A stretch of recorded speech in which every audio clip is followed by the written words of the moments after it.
નમસ્કાર, આપ જોઈ રહ્યા છો સ્પાર્ક ટુડે ન્યૂઝ। અરવલ્લી જિલ્લાના ધનસુરાની શ્રી જે.એસ. મહેતા હાઈસ્કૂલ ખાતે જિલ્લા કક્ષાનું 10મું બાળ વૈજ્ઞાનિક પ્રદર્શન યોજાયું। બાળકોમાં ગણિત અને વિજ્ઞાન પ્રત્યે રુચિ વધારવા અરવલ્લી જિલ્લામાં બાળ વૈજ્ઞાનિક પ્રદર્શન યોજવામાં આવે છે।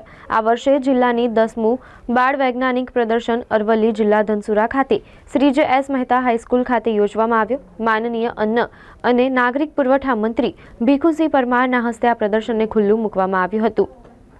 સાથે જ આજના કાર્યક્રમમાં સમારંભના અધ્યક્ષ તરીકે ધનસુરા કેળવણી મંડળના પ્રમુખ અને સાબર ડેરીના ડિરેક્ટર કાંતિભાઈ પટેલ, મુખ્ય મહેમાન તરીકે GSMMFના ચેરમેન અને સાબર ડેરીના ચેરમેન શામળભાઈ પટેલ, પ્રાંતિજના પૂર્વ ધારાસભ્ય મહેન્દ્રસિંહ બારૈયા, જિલ્લા શિક્ષણ અધિકારી ઉષાબેન ગામિત, અરવલ્લી જિલ્લા આચાર્ય સંઘના પ્રમુખ નરેશભાઈ પટેલ, અરવલ્લી જિલ્લા માધ્યમિક શિક્ષણ સંઘના પ્રમુખ અશોકભાઈ પટેલ, અરવલ્લી જિલ્લા ઉચ્ચ માધ્યમિક શિક્ષણ સંઘના પ્રમુખ રાકેશભાઈ પટેલ, અરવલ્લી જિલ્લા પ્રાથમિક શિક્ષક સંઘના પ્રમુખ અનિલભાઈ પટેલ સહિત ધનસુરા કેળવણી મંડળના મહાનુભાવો ઉપસ્થિત રહ્યા હતા।